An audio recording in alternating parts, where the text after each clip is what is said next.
Hi, folks. Robert Chinnery here. Just going over some of these details and articles about Tony Divers that have come out since the exoneration. And the most interesting one really is the one about the police union and them stating that their member, the killer cop, is now feeling much better. He's feeling better now. He's feeling a lot of relief about it, and that it was his training that brought this about. So, what I got to say about that is that's very interesting. Okay, so you look at their training. They're trained to kill. Okay, so in this case, the killing that took place was of an unarmed man. So does that mean that their training is also to kill unarmed people? Um, that is a very interesting question. So we've got to go back to the very first article. The very first article in the Spectator, I believe it was the first one, stated that a cab driver had observed Mr. Divers with his arms outstretched and his palms outstretched. His hands up, in other words, uh, as he was ordered to do. Now, that's changed since the S.I.U. report.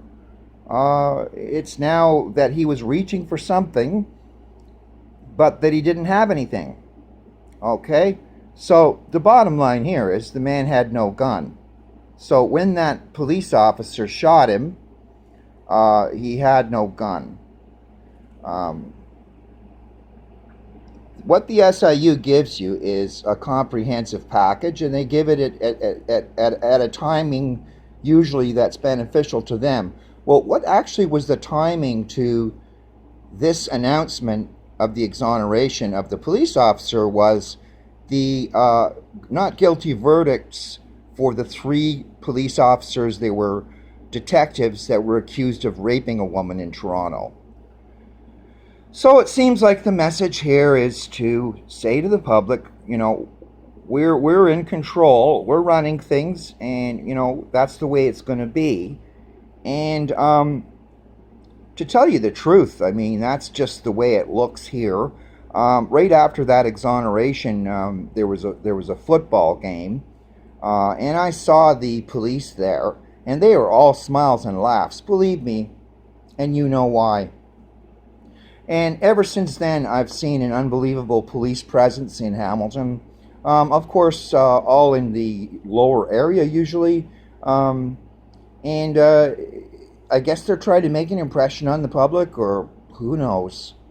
But this is who they are, and I guess we're supposed to accept that. But I really don't accept the fact that an unarmed man was shot. I mean, part of the other reasoning with this S.I.U. thing is that Mr. Divers was recognized as a violent and bad person. Well, there's a lot of violent and bad people around, I guess. If in fact that's what he is, it's not right to just shoot him down, and he's unarmed. So the logic of that is, if you've got individuals that are out there and they're not even necessarily armed, you can kill them instantly. But anyway,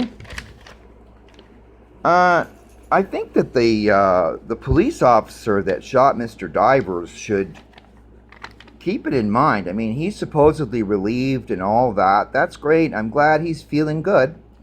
But only God can judge the actions of men. And really, I mean, it's not up to the S.I.U. to determine right or wrong that way, really. They're not a court of law, by the way.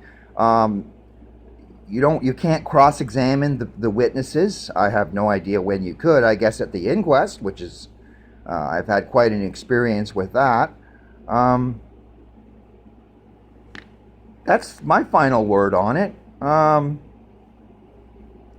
The people that they've impacted with these shootings, I mean, I think are all decent people that are. I mean, we could form a club, right? Social club or whatever. I'm making a joke out of a really bad situation. There's getting to be more and more people in Hamilton that have been shot by the police, and I think that we really should get together sometime and see what we can do about it because it's just going to keep going on. Again, I'm the only person that's interested in this, and I guess the only person in Hamilton that cares about it. Um, but all I can say is that all of these people that you've harmed don't have any problem sleeping at night because they didn't do anything like that. It's you that's got to worry about sleeping at night. And have a good sleep. Bye.